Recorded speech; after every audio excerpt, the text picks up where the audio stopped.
नमस्कार, मी वैष्णवी. MCN न्यूजच्या जालना बातमीपत्रात आपल्या सगळ्यांचं स्वागत. दिवसभरात घडलेल्या घटनांचा आढावा आपण घेणार आहोत, मात्र त्यापूर्वी एक नजर आजच्या ठळक घडामोडींवर. या बातमीपत्राचे प्रायोजक आहेत संजीवनी मल्टी स्पेशालिटी हॉस्पिटल. आपल्या आरोग्याची संजीवनी. The skill to heal, the speed to care. आता सविस्तर बातम्या.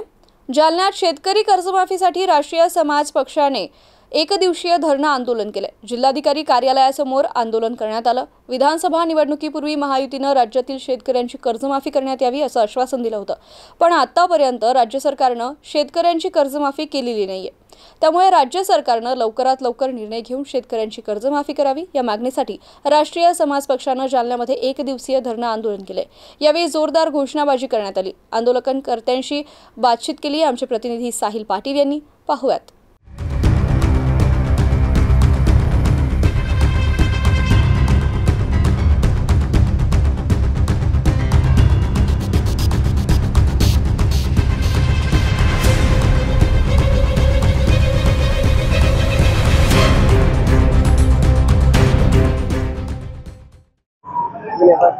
विधानसभा निवडणुकीपूर्वी राज्य सरकारमधील तत्कालीन सरकारनं शेतकऱ्यांचा सातबारा कोरा करू असं आवाहन केलं होतं आणि त्याला अनुसरून जनतेनं शेतकऱ्यांनी सरकारला मतदान केलं आणि त्या सरकारला पुन्हा सत्तेत बसवलं. मात्र अद्यापही शेतकऱ्यांचा सातबारा कोरा झालेला नाही आणि त्याच पार्श्वभूमीवर आता राष्ट्रीय समाज पक्षानं जालन्यात आंदोलन सुरू केलंय. सध्या मी आंदोलनस्थळी आहे.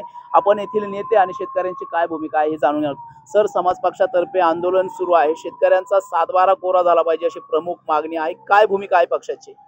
आज महाराष्ट्रामध्ये पूर्ण जिल्ह्यामध्ये राष्ट्रीय समाज पक्षाचे संस्थापक अध्यक्ष माजी कॅबिनेट मंत्री महादेवजी जानकर साहेब यांच्या नेतृत्वाखाली प्रत्येक जिल्हाधिकारी कार्यालयासमोर आज धरणे आंदोलन राष्ट्रीय समाज पक्षाच्या मार्फत केले जात आहे.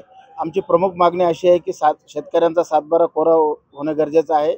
कारण मागच्या वर्षी पाऊसही कमी झाला होता आणि इलेक्शनच्या पहिले निवडणुकीच्या पूर्वी महायुती सरकारने आश्वासन दिलं होतं की आम्ही सत्तेवर येऊ तेव्हा पहिल्या कॅबिनेटमध्ये शेतकऱ्यांची कर्जमाफी पूर्णपणे करण्यात येईल असं त्यांनी आश्वासन दिलं होतं. सरकार बसलेलं आहे. शेतकऱ्यांनी मतदान केलं, आम्ही सर्वांनी मतदान केलं, पण सरकार आपलं जे आश्वासन दिलं होतं त्यापासून दूर जात आहे आणि आज शेतकऱ्यांना कर्जमाफीची खूप गरज आहे. मला सांगा, तुमच्याकडे किती शेती आहे आणि काय प्रॉब्लेम आहेत सध्या?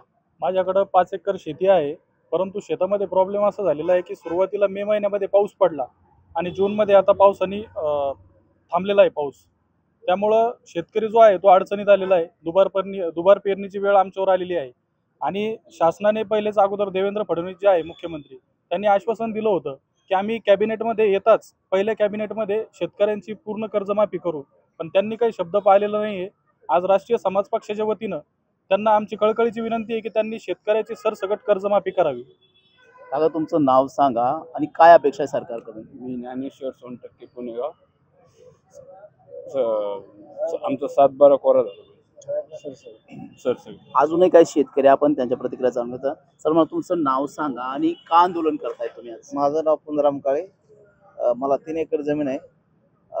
सरकार जेव्हा निवडण्याचा आम्हाला विश्वास दिला होता की आम्ही तुमचं कर्ज माफ करू, पण आम्ही त्या विश्वासावर सरकारला मतं केली, पण आजपर्यंत पण कर्ज माफी झाली नाही.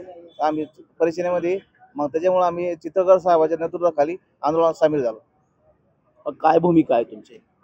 आमची भूमिका अशी आहे की मुख्यमंत्री साहेबांनी जो निवडणुकीपूर्वी शब्द दिला होता की शेतकऱ्यांची आम्ही सरसकट कर्जमाफी करू, शेतकऱ्यांचा सातबारा कोरा करू, तर आम्हाला जिल्हाधिकारी मार्फत साहेबांच्या मार्फत अशी विनंती आहे माननीय मुख्यमंत्री साहेबांना की आपण निवडणुकीपूर्वी जो शब्द दिला होता तो शब्द आपण पाळावा आणि शेतकऱ्यांची सरसकट कर्जमाफी करावी, कुठलीही अट न घालता. कुठंतरी सरकार शेतकऱ्यांची फसवणूक करतंय का? कारण निवडणुकीपूर्वी आश्वासन द्यायचं, नंतर शेतकऱ्यांना विसरून जायचं. काय सांगा? निश्चितच शेतकऱ्यांची फसवणूक सरकार हे करीत आहे. कारण शेतकरी एकतर आसमानी संकटाने पिचलेला आहे. दुसरी गोष्ट अशी आहे की शेतमालाला योग्य प्रकारे भाव मिळत नाही किंवा सरकारकडून कुठलीही शेतकऱ्यांना मदत दिली जात नाही. तरी आमची अशी सरकारला कळकळीची विनंती आहे की येत्या ह्या खरीप हंगामामध्ये पाऊसमान वेळेवर नसल्यामुळे शेतकऱ्यांना हे बियाणं खतासाठी हेक्टरी किंवा एकरी अनुदान हे शेतकऱ्यांना बी बियाणं खरेदी करण्यासाठी दिलं पाहिजे सरकारने. आणि मागील जी काही कर्ज आहे शेतकऱ्यांवर ते सर्व सरकारने माफ करायला पाहिजे. कारण सरकार उद्योगपतीचं कर्ज ही कुठलीही अट न घालता जसं माफ करतं तसंच शेतकऱ्यांना सुद्धा सरकारने हे असं धरलं पाहिजे. कारण शेतकरी हा भारतीय अर्थव्यवस्थेचा हा कणा समजला जातो. तरी शेतकऱ्यांना कुठलीही अट न घालता सरकारने कर्जमाफी केली पाहिजे. एकंदरीतच भारतीय अर्थव्यवस्थेचा कणा असलेल्या शेतकऱ्यांची कर्जमाफी देखील उद्योगपतींसारखी सरकारनं कोणत्याही अटीशिवाय केली पाहिजे अशी मागणी येथील शेतकऱ्यांनी आता व्यक्त केली आहे. Sahil Patil, MC news, Jalna. मंठा तालुक्यातील 41 ग्रामपंचायतच्या ग्रामसेवकांनी खोटा ठराव घेतल्याचा धक्कादायक प्रकार समोर आलाय. ग्रामसेवक मुख्यालयी राहतात म्हणून ग्रामसेवकांनी खोटा ठराव केलाय. या प्रकरणात आता संभाजी ब्रिगेडनं जिल्हाधिकाऱ्यांकडे तक्रार केली आहे. या सर्व ग्रामसेवकांना निलंबित करून फौजदारी कारवाई करण्याची मागणी संभाजी ब्रिगेडनं केली आहे. जालना जिल्ह्यातल्या मंठा तालुक्यातील 41 ग्रामपंचायतच्या ग्रामसेवकांनी मुख्यालयी राहतो असं म्हणून खोटा ठराव केल्याचा प्रकार समोर आलाय.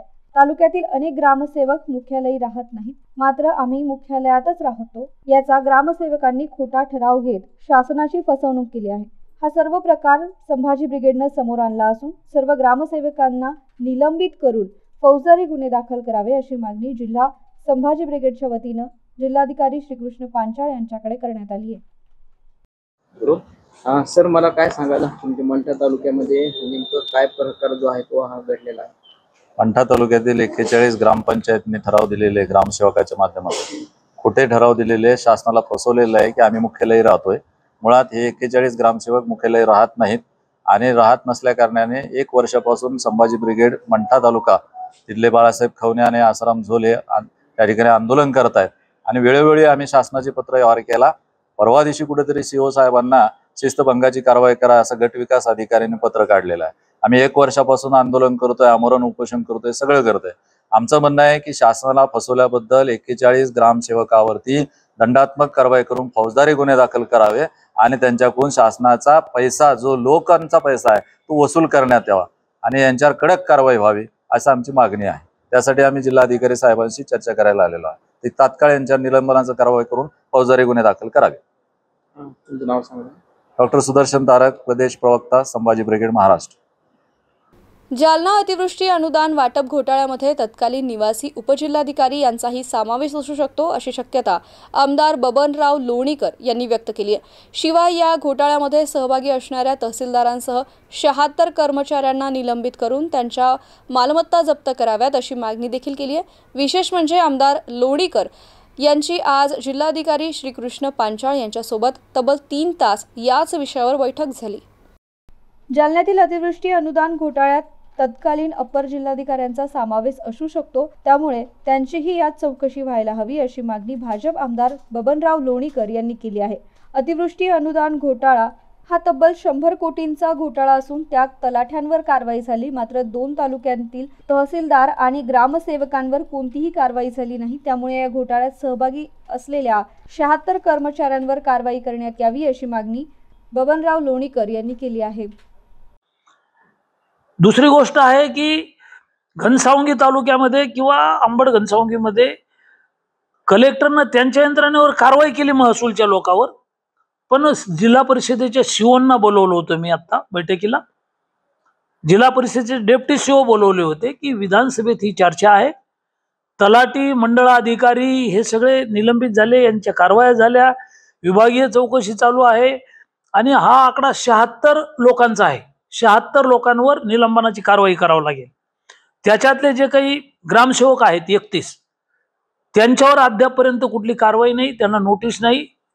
आजची आज COंना सूचना दिल्यात की तातडीने आजच्या आज नोटीस द्या, त्यांचा खुलासा मागवा आणि त्यांच्यावर 30 तारखेच्या आत निलंबनाची कारवाई करा.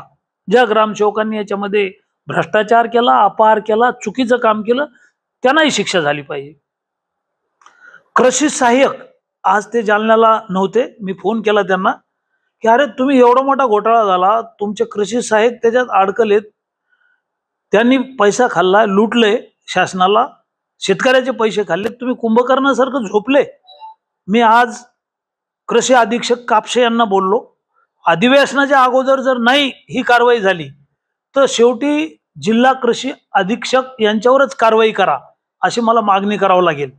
मी सीओ कलेक्टरच्या समोर बोललो, शिवनशी हा बोललो विषय की तुम्ही कारवाई नाही केली तर शेवटी सभागृहामध्ये आम्हाला आणावं लागेल. आणि ह्या सगळ्या 76 लोकांवर कारवाई झाली पाहिजे. एसडीएम दोषी आहेत, 2 तहसीलदार दोषी आहेत, आपत्ती व्यवस्थापनचे प्रमुख असतात आरडीसी आणि सारी आपत्ती व्यवस्थापनची जबाबदारी असते ती आरडीसी असते आणि आरडीसी अंग काढून घेत आहेत. या सगळ्या प्रकरणामध्ये आरडीसीचा रोल खूप महत्वाचा असतो. ते सुद्धा या भ्रष्टाचारात सहभागी आहेत किंवा नाही या संदर्भात त्यांची चौकशी करावी लागेल. त्यावेळेला जे आमदार होते शरद पवार साहेबांच्या गटाचे, त्यांच्याकडेही लोकांची मागणी आहे की बाबा कोणाचा तरी आश्रय असेल, लोकप्रतिनिधी त्यांच्या कोणी आहे का, ठीक आहे कोणी असेल, आमदार शरद पवार गटाचा असेल किंवा मी असेल, आमच्या तिथं काही घोटाळा झाला तर शेवटी आमची चौकशी झाली पाहिजे. त्याच्यामुळं या चौकशीची व्याप्ती खूप मोठी आहे. 76 लोकांचं निलंबन केलं पाहिजे, 76 लोकांची मालमत्ता जप्त केली पाहिजे. या 76 लोकांवर, यांच्या घरावर, बंगल्यावर, 7/12वर बोजा टाकला पाहिजे. तहसीलदार, एसडीएम, मंडळ अधिकारी, तुमचे तलाठी, ग्रामसेवक आणि कृषी सहाय्यक या सगळ्यांच्या 7/12वर बोजा टाकावा लागेल आणि हे सगळे पैसे वसूल करावे लागतील. अशा प्रकारची चर्चा झाली. मात्र जिल्हा अधिकाऱ्यांना डायरेक्ट बोजा टाकण्याचे अधिकार नसतात. महसूल मंत्र्यांशी बोलून, बावनकुळे साहेबांशी विधानसभेमध्ये त्यांचं उत्तर घेऊन शासनाकडून मालमत्ता जप्त करण्याचे किंवा यांच्या मालमत्तेवर बोजा टाकण्याचे आदेश आणावे लागतील. आता जी यांच्या हातातली कारवाई केली ती त्यांनी केलेली आहे. आजची आज दोन्ही तहसीलदारांवर निलंबनाची कारवाई करण्याचा प्रस्ताव पाठवण्याच्या सूचना दिल्यात मी त्यांना. आणि अधिवेशन तोंडावर आहे तर त्यांनी आजची आज ह्याच्यामध्ये 4 तहसीलदार येतात का 2 तहसीलदार येतात, कारण अनुदान मंजूर करताना वेगळे तहसीलदार होते आणि आता अनुदान वाटप करताना वेगळे तहसीलदार आहेत. या 4 तहसीलदारांची चौकशी होईल आणि या सगळ्यांना निलंबित करण्याचे अधिकार शासनाला आहेत. मंडळ अधिकारी आणि तहसीलदार, एसडीएम यांच्यावर काय कारवाई करायची ते शासन ठरवेल. मात्र आता 76 लोकांवर कारवाई करण्याच्या संदर्भातलं जिल्हाधिकाऱ्यांचं बोलणं झालेलं आहे. शिवोने सुद्धा आजची आज नोटिसा काढण्याचं मान्य केलंय. कृषी अधीक्षक हे सुद्धा आजची आज नोटिसा काढतील आणि 30 तारखेच्या आत या सगळ्या लोकांवर निलंबनाची कारवाई होईल. जितो जालना महिला आघाडी यांच्या वतीनं जुन्या औद्योगिक वसाहतीतील केनिया टर्फ इथे सुरू असलेल्या JLPL 20 प्रीमियर लीग क्रिकेट स्पर्धेमध्ये अरिहंत स्टार संघ विजेता तर जैन टायटन्स संघ हा उपविजेता संघ ठरलाय. 19 ते 21 जून या कालावधीत सदर स्पर्धा घेण्यात आली. महिलांचे संघ 19 ते 21 जून या कालावधीत सदर स्पर्धा घेण्यात आली. महिलांचे 6 संघ स्पर्धेत सहभागी झाले होते. 21 तारखेला शनिवारी अरिहंत स्टार रतन अप आणि जैन टायटन्स या संघात झालेल्या अंतिम सामन्यामध्ये अरिहंत स्टार संघ विजेता ठरला. माजी नगराध्यक्षा सौ संगीताताई गोरंट्याल यांच्या हस्ते पारितोषिक वितरण करण्यात आले. विजेत्या संघांना गोल्ड मेडल ट्रॉफी देऊन सत्कार करण्यात आला असून विमेन ऑफ द मॅच देखील ट्रॉफी देऊन सत्कार करण्यात आला. प्रीमियर लीगसाठी Nitin training company and hardware, Patni pulses, Piyush sales corporation, Chaukadi group, Sheela industries, Patni spares, Jain Bandhu, Sanukta Gandhi यांनी प्रायोजकत्व स्वीकारलं. स्पर्धा यशस्वीतेसाठी जितो जालना महिला आघाडीच्या अध्यक्षा दीप्ती पाटणी, सचिव अंकिता बोरुंदिया, रोमा पाटणी, सुरभी सकलेचा, पूर्वा मुथा यांच्यासह जितो जालना महिला आघाडीच्या सदस्यांनी परिश्रम घेतले. समृद्धी डेव्हलपर्सनं हा कार्यक्रम स्पॉन्सर केला होता. शिवसेना उद्धव बाळासाहेब ठाकरे गटाच्या वतीनं जालन्यामध्ये आज बँकांची चांगली शाळा घेण्यात आली. शहरातील महाराष्ट्र बँकचे लीड बँकेचे व्यवस्थापक यांना शेतकऱ्यांना त्वरित पीक कर्ज वितरित करण्याबाबत निवेदन देण्यात आलं. शेतकऱ्यांना पीक कर्ज मिळवून देण्यास सध्या अनेक बँका टाळाटाळ करत आहेत. याच पार्श्वभूमीवर शिवसेना उद्धव बाळासाहेब ठाकरे गट आक्रमक झालेला आहे. शिवसेना जिल्हाप्रमुख भास्कर आंबेकर यांच्या नेतृत्वात विविध बँकांना निवेदन देत शेतकऱ्यांना पीक कर्ज मिळवून देण्याची मागणी करण्यात आली आहे. जालना शहरातील महाराष्ट्र बँक येथील लीड बँकेचे व्यवस्थापक यांना शिवसेना जिल्हाप्रमुख भास्कर आंबेकर यांच्या नेतृत्वात आज निवेदन देऊन शेतकऱ्यांना तात्काळ पीक कर्ज उपलब्ध करून देण्यात यावे अशी मागणी केली आहे. या जिल्ह्यामध्ये शेतकऱ्यांना पीक कर्ज मिळत नसल्या कारणानं शेतकरी अत्यंत त्रस्त झालेला आहे आणि म्हणून आज आम्ही या जिल्ह्यातील सर्व बँकांची अग्रणी बँक महाराष्ट्र बँक या बँकेच्या व्यवस्थापक असलेल्या केदार यांच्याशी चर्चा केली आणि त्यांना काही प्रश्न विचारले की मुळामध्ये जिल्ह्याचं टार्गेट जे आहे 1400 कोटी रुपयाचं खरीपाचं पीक कर्जाचं प्रत्यक्षामध्ये फक्त 300 कोटी रुपयाचं आतापर्यंत पीक कर्ज वाटप करण्यात आलं आहे. निवडणुकांच्या काळामध्ये सरकारने की तुम्ही आम्हाला निवडून द्या, आम्ही सर्व शेतकऱ्यांचा 7/12 कोरा करू, शेतकऱ्यांना कर्जमुक्त करू असं आश्वासन दिलं होतं आणि सरकारच्या या खोट्या आश्वासनावर विसंबून शेतकऱ्यांनी आपलं कर्ज भरलं नाही आणि म्हणून कर्ज भरलं नाही या कारणास्तव आज बँका त्यांना नवीन कर्ज नाकारतायत. म्हणजे आपल्या देशामध्ये सावकारी पाशातून शेतकऱ्यांना मुक्त करण्यासाठी बँकांची निर्मिती झाली, पण अशा पद्धतीनं जर शेतकऱ्यांना पीक कर्ज नाकारण्यात येत असेल तर पर्यायानं त्यांना पुन्हा सावकारांकडे गेल्याशिवाय पर्याय राहणार नाही आणि म्हणून सरकारने जो शब्द दिला होता, जे खोटं आश्वासन दिलं होतं की आम्ही शेतकऱ्यांचा 7/12 हा कोरा करू, शेतकऱ्यांचं पूर्ण कर्ज आम्ही माफ करू, पण या सरकारने दिलेले कोणतेही आश्वासनं आणि कुठलाही शब्द पाळलेला नाही आणि म्हणून आज आपल्या जिल्ह्यातील शेतकरी हा देशोधडीला लागण्याची शक्यता आहे आणि म्हणून आज आम्ही सर्वप्रथम बँकेला अनेक प्रश्न विचारले आणि यापुढे जर शेतकऱ्यांना फक्त 25% शेतकऱ्यांना, एक लक्षात घ्या किती गंभीर विषय आहे की 25% शेतकऱ्यांना पीक कर्ज या जिल्ह्यामध्ये वाटप करण्यात आलेलं आहे. म्हणजे 75% 50,000 आकडा आहे फक्त 50. खरं तर 50 म्हणजे तो 25% नाही, तो 10%च आहे कर्ज. मॅनेजरनी 25% सांगितलं, पण मला असं वाटतं की हे अत्यंत जिल्ह्यातला हा पीक कर्जाचा गंभीर विषय आहे आणि जर हा तातडीनं हे कर्ज दिलं नाही तर शिवसेना या जिल्ह्यामध्ये शेतकऱ्यांसाठी एक उग्र आंदोलन उभं करेल. 29 मे पासून जालना महानगरपालिकेने जालना शहरातील मोठ्या नाल्यांचे साफसफाईचं काम हाती घेतलं होतं. आतापर्यंत तब्बल 20 ते 30 मोठ्या नाल्यांची सफाई करण्यात आली आहे. मान्सूनपूर्वी जालना महानगरपालिकेतर्फे मोठ्या नाल्यांची साफसफाईचं काम महानगरपालिकेच्या वतीनं हाती घेण्यात आलं होतं. 29 मे रोजी ह्या मोठ्या नाल्यांच्या साफसफाईची कामास सुरुवातही करण्यात आली होती. जालना शहरामध्ये जवळपास 58 मोठे नाले असून त्यापैकी 20 ते 30 मोठ्या नाल्यांची साफसफाई महानगरपालिका प्रशासनाच्या वतीनं करण्यात आली आहे.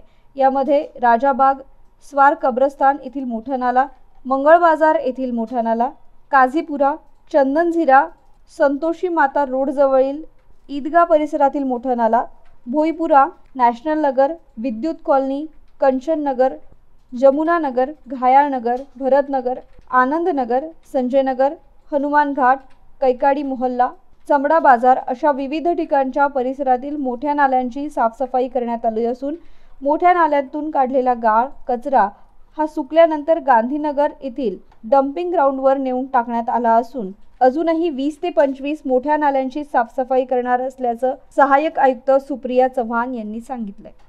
मोठ्या नाल्यांची साफसफाईचं काम महानगरपालिकेने हाती घेतलं होतं. आतापर्यंत किती मोठे नाले साफसफाई केले गेलेत? साधारणतः महापालिकेच्या स्वच्छता विभागामार्फत मेच्या एंडिंग पासून लास्ट वीक पासून मोठ्या नाल्यांची सफाई जी आहे ती सुरू झालेली आहे. या कामामध्ये आपण साधारणतः 58 मोठ्या नाल्यांची सफाई करणार आहोत आणि आज तागायत यामधल्या 25 ते 30 नाल्यांची सफाई करून झालेली आहे आणि त्यांचा कचरा जो आहे तो ते सुकल्यावर भरून घेण्यात येईल. कुठल्या नाल्यांची साफसफाई झाली? वेगवेगळ्या एसआयच्या विभागातल्या वेगवेगळ्या नाल्यांची सफाई झालेली आहे. मंगळ बाजारचा नाला असेल, काझीपुरा नाला असेल किंवा चंदनझिरा इथला नाला असेल, अशा वेगवेगळ्या ठिकाणच्या नाल्यांची आतापर्यंत सफाई झालेली आहे आणि अजूनही 25च्या आसपास नाले बाकी आहेत. अण्णाभाऊ साठे शैक्षणिक जागृती मंच जालना यांच्या वतीनं साहित्यरत्न अण्णाभाऊ साठे यांच्या 105व्या जयंतीनिमित्त मातंग समाजातील गुणवंत विद्यार्थ्यांचा विविध क्षेत्रामध्ये विशेष प्रावीण्य प्राप्त गुणवंतांचा सत्कार सोहळा आयोजित करण्यात आला होता। याप्रसंगी सामाजिक योगदानाबद्दल गुलाबराव पाजबे यांचा सत्कार करण्यात आला। अण्णाभाऊ साठे शैक्षणिक जागृती मंच जालन्याच्या वतीने साहित्यरत्न अण्णाभाऊ साठे यांच्या 105व्या जयंतीनिमित्त मातंग समाजातील इयत्ता 10वी आणि 12वीतील गुणवंत विद्यार्थ्यांसह विविध क्षेत्रात विशेष प्रावीण्य प्राप्त गुणवंतांचा सत्कार सोहळा रविवारी JES महाविद्यालयात निवृत्त तहसीलदार RD खंदारे यांच्या अध्यक्षतेखाली संपन्न झाला। यावेळी शिवचरण वावळे, अण्णाभाऊ साठे निवृत्ती मुख्य अधिकारी DE नामवाड, शैक्षणिक जागृती मंचचे अध्यक्ष डॉक्टर दिलीप अर्जुने, सचिव संजय चव्हाण, उपाध्यक्ष BN कसबे, कोषाध्यक्ष KO लोखंडे यांची प्रमुख उपस्थिती होती। प्रास्ताविकात प्राध्यापक डॉक्टर दिलीप अर्जुने यांनी राजकारण, पक्ष, गटतट विसरून समाज एकत्र यावा, गुणवंत विद्यार्थ्यांच्या पाठीवर कौतुकाची थाप पडावी, त्यांना प्रोत्साहन मिळावं या हेतूने 5 वर्षापासून कौतुक सोहळा आयोजित केला जात असल्याचे डॉक्टर अर्जुने यांनी सांगितलं। सूत्रसंचालन प्राध्यापक संजय कांबळे यांनी केलं, तर KO लोखंडे यांनी आभार मानले। या प्रसंगी सामाजिक योगदानाबद्दल गुलाबराव पाजगे यांचा, तसेच विशेष प्रावीण्य प्राप्त ND घोरपडे, अभियंता नम्रता घोरपडे, सीमा कांबळे, डॉक्टर मंगला अर्जुने, सोनल शेळके, उत्तम गोफणे यांचा विशेष सत्कार आणि गुणवंत विद्यार्थ्यांचा गौरव करण्यात आला।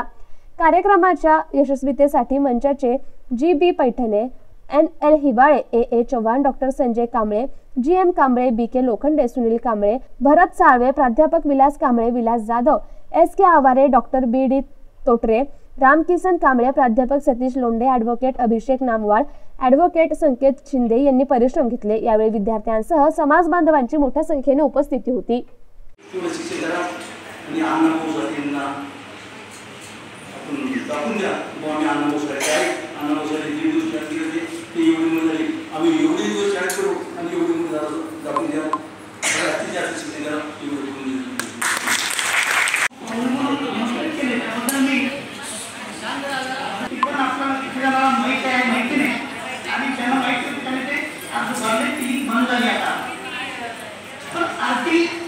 विषयी तुम्ही मुलांना अभ्यास केला पाहिजे। आरटी कशासाठी आहे, आरटी काय करते, आरटी कुठल्या विषयात तुम्हाला म्हणजे प्रशिक्षण देणार आहे, त्याच्यासाठी आपल्याकडे काय गुणवत्ता पाहिजे, तर हा सगळा विषय आहे। आणि 2 विषय आहेत की 10वी आणि 12वी नंतर काय, 10वी आणि 12वी नंतर काय, तर आपल्याला वरवरचे विषय माहिती आहेत, MBBS, CET, NEET किंवा JEE, पण त्याच्या पलीकडे जाऊन काही क्षेत्र आहे ते आजही आपल्याला माहिती नाही। आता त्याच्यात एक विषय जो आहे तो सगळ्यांना माहिती आहे, पण त्याच्यात आपण खूप मागे आहोत, 0 म्हणून काही हरकत नाही, आणि तो विषय आहे मॅनेजमेंट। विशेष ज्यांचा सत्कार झाला आहे, इंजिनियर मुलगी घोरपडे साहेबांची मुलगी, कांबळे साहेबांची मुलगी साहेब झाली, या सर्व विशेष सत्कारमुखी आहेत, या सर्वांचं अभिनंदन करतो। या ठिकाणी मी अभिनंदन करतो आणि माझ्या या आजच्या निमित्ताने जे मला बोलायचं आहे ते मी 2 शब्दात तुमच्यासमोर मांडतो। अपेक्षित आहे हा पुढे आला पाहिजे, याच्यासाठी गोखले साहेबांच्या खांद्याला खांदा लावून ज्यांनी काम केलं आणि आधी त्याचाच परिणाम म्हणून अण्णाभाऊ साठे रिसर्च संस्था किंवा RT यांची स्थापना झाली, किंवा स्वतंत्र आरक्षण आणि या समाजासाठी वेगळं बजेट असलं पाहिजे, या सगळ्या चळवळीचे साक्षीदार म्हणून ज्यांनी काम केलं ते गुलाबराव पाजगे साहेब। खरं तर आम्ही गोखले साहेबांचा सत्कार करू शकतो नाही, कारण ते आमच्या बाहेर नाही, पण आमचं नशीब आपल्या जालनेकरांचं सौभाग्य की त्यांच्यामुळं एक चळवळ उभा टाकली आणि गोखले साहेबांचे हात बळकट केले की या कार्यक्रमाला उपस्थित असलेले आमचे पाजगे साहेब। खरं तर गेल्या 5 वर्षापासून हा कार्यक्रम आपण गुणवत्ताचा सत्कार या भूमिकेतून घेतो। गेल्या 5 वर्षापासून अपेक्षा अशी आहे की आमच्यापैकी आणि तुमच्या बसलेल्यापैकी अनेक आपण वेगवेगळ्या राजकीय पक्षात आहोत, वेगवेगळ्या सामाजिक संघटनेत आहोत, परंतु एक कार्यक्रम असा असला पाहिजे की जो कार्यक्रम ना संघटनेचा असला पाहिजे ना कुठल्या पक्षाचा असला पाहिजे किंवा कुठल्या गटाचा नसावा, तर शहरामध्ये एक कार्यक्रम इतर शैक्षणिक संस्था असली पाहिजे किंवा त्या भागामध्ये फक्त शिक्षणाविषयी चर्चा झाली पाहिजे। या भूमिकेतून गेल्या 5 वर्षामध्ये आम्ही अविरत अशा पद्धतीचा प्रयत्न करू। एका बाजूला समाजाची भूमिका दुरुस्त करायची असेल तर त्याच्यासाठी शिक्षणाशिवाय दुसरा कुठलाही पर्याय नाही। म्हणून छोटासा प्रयत्न या जिल्ह्यातल्या लोकांना, जे पोरं आमचे महानगरपालिकेच्या शाळेमध्ये शिकतात, जे जिल्हा परिषदमध्ये शिकतात आणि असे पोरं ज्याचे वडील हमाल आहेत, ज्याचे वडील रिक्षा चालक आहेत किंवा अनेक वेगवेगळ्या प्रकारच्या ज्याचं इन्कम अतिशय कमी आहे, असे पालक जर शिकवत असतील तर त्या पालकांचा सुद्धा सत्कार झाला पाहिजे। त्यांच्या मुलांच्या पाठीवर सामाजिक भूमिका आणि पहिल्या पिढीत आम्ही आहोत म्हणून त्याच्या पाठीवर हात ठेवला पाहिजे, कारण जोपर्यंत त्याच्या कौतुक होणार नाही तोपर्यंत त्याला भविष्यातली स्फूर्ती मिळत नाही। म्हणून या भूमिकेने हा गुणवंताचा सत्कार आपण या ठिकाणी त्यात मर्यादित समाजाचे प्रश्न सुटत नाही, तर त्या सामाजिक चळवळ प्रेशर म्हणून चालवली, सामाजिक चळवळीमध्ये काम करणाऱ्या माणसाची काय अवस्था आहे माझ्यापेक्षा आपल्याला सगळ्यांना माहिती आहे। परंतु किमान ज्या माणसाने त्याचा संसार चालवत काही सोडून चालवत अशा माणसाला कुणीतरी समाजाने नोंद घेतली पाहिजे, तर समाजाची वकिली करणारे पुढे येतील आणि सामाजिक काम करतील। आपण असं काही फार आर्थिक भरत काय त्यात मदत करत नाही, पण किमान त्यांनी केलेल्या कामाची नोंद झाली पाहिजे, भविष्यामध्ये काहीतरी आर्थिक त्यांना मदत मिळाली पाहिजे। या प्रक्रियेच्या माध्यमातून गेल्या 5 वर्षापासून आम्ही एका कार्यकर्त्याचा सत्कार की ज्याचा येणाऱ्या सामाजिक कार्यकर्त्याला एक स्फूर्ती मिळावी अशा प्रकारचा कार्यक्रम आपण या ठिकाणी ठेवतोय। म्हणून आम्ही ठरवून असं सांगतो की इथं अतिशय शिस्तबद्ध कार्यक्रम असेल। यांसह वेळ झाली आहे जालना बातमीपत्रात इथेच थांबण्याची। पाहत रहा MCN न्यूज। नमस्कार।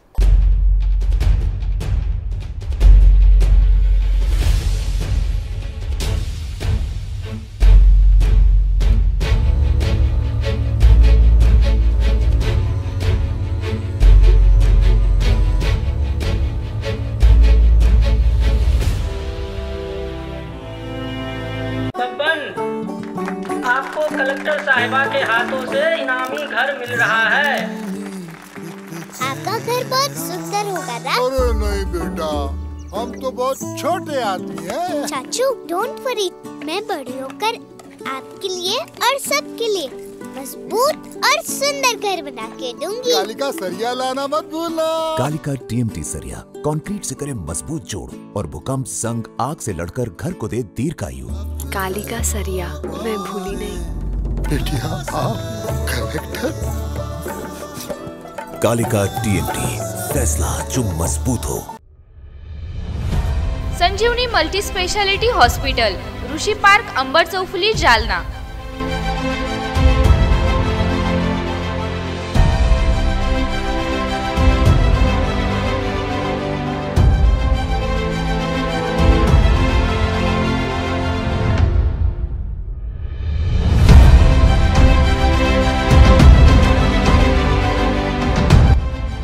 महात्मा ज्योतिबा फुले जन आरोग्य योजना आणि प्रधानमंत्री जन आरोग्य आयुष्मान भारत योजना उपलब्ध। मेडिसिन विभाग, बालरोग विभाग, स्त्रीरोग विभाग, अस्थिरोग विभाग, सर्जरी विभाग, नाक कान घसा विभाग आणि पॅथॉलॉजी विभागात काम करणारी तज्ञ डॉक्टरांची टीम। उपलब्ध सुविधा ICU, NICU, जालना शहरातील अद्ययावत ultima of 100 with stent boost cath lab, modular operation theatre, dialysis विभाग, cardiac care unit CCU, angiography सुविधा, एंजियोप्लास्टी सुविधा, 24 तास अत्यावश्यक सेवा आणि कार्डियक ॲम्ब्युलन्स उपलब्ध। महाराष्ट्र पोलीस कुटुंब आरोग्य योजनेसह सर्व आरोग्य विमा कंपन्यांचे कॅशलेस उपचार। संजीवनी मल्टी स्पेशालिटी हॉस्पिटल, आपल्या आरोग्याची संजीवनी।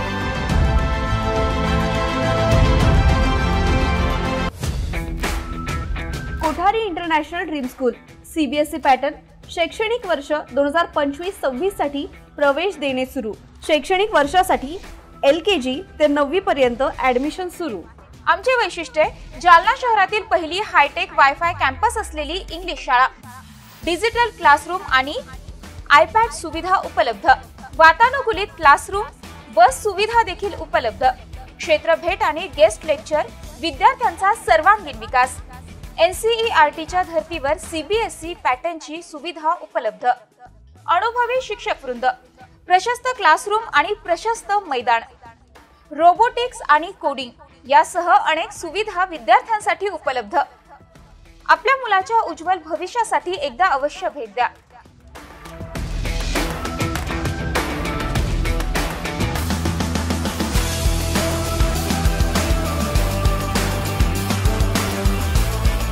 Kothari international dream school, JES महाविद्यालयाजवळ, देऊळगाव राजा रोड, जालना। संपर्क 9673236007 किंवा 9067791007।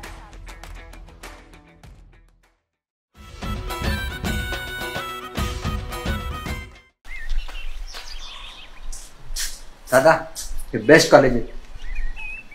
पण आम्ही तर आजोबांच्या काळापासून एकाच कॉलेजमध्ये शिकतो। पण दादा, या कॉलेजमध्ये ऑलराऊंड डेव्हलपमेंट होते। बाबा, त्या लंडनच्या कंपनीला नकार कळवला बरं का मी। आणि तुझ्या आर्चरीचं काय झालं? बाबा, पुढच्या महिन्यात तुमचा मुलगा नॅशनल खेळणार आहे। पण तुमचं नेमकं कॉलेज कोणतं? JES college Jalna. Trust matters since 6 decades।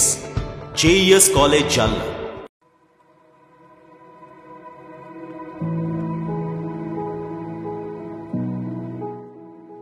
Sir नमस्कार।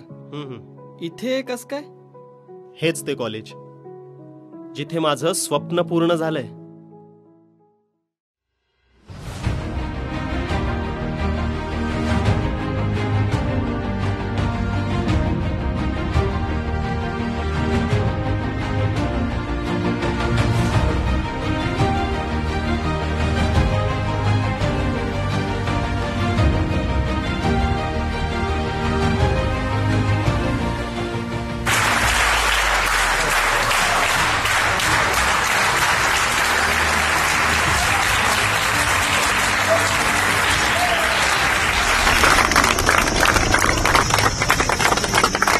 Every structure and every activity of JES College leads to an all-round development of students.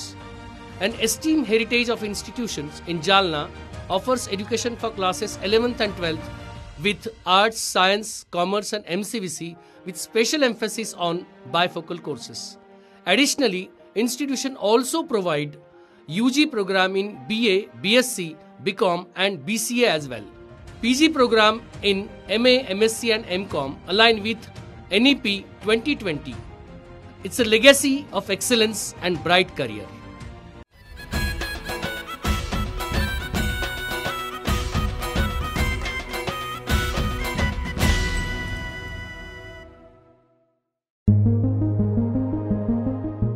Devgiri English high school Jalna येथे शैक्षणिक वर्ष 2025-26 साठी नर्सरी ते इयत्ता 10वी पर्यंत प्रवेश देणे सुरू। आमची वैशिष्ट्ये: सर्व सुविधांनी युक्त नवीन इमारत, विद्यार्थ्यांना खेळण्यासाठी प्रशस्त मैदान, विद्यार्थ्यांसाठी बस सुविधा, उच्च शिक्षित कुशल शिक्षक वर्ग, मर्यादित प्रवेश, वेळोवेळी शैक्षणिक सहलीचं आयोजन, देवगिरी इंग्लिश स्कूलचा 10वीचा 100% निकाल, नेहमीची परंपरा कायम राखत यावर्षी देखील 10वीचा निकाल 100%। आमचा पत्ता: देवगिरी इंग्लिश हायस्कूल, गायत्री लॉन्सच्या पाठीमागे, अंबड चौफुली, जालना। प्रवेशासाठी संपर्क 9623 75 61 32 आणि 90 28 94 37 04 आणि 93 71 26 17 77।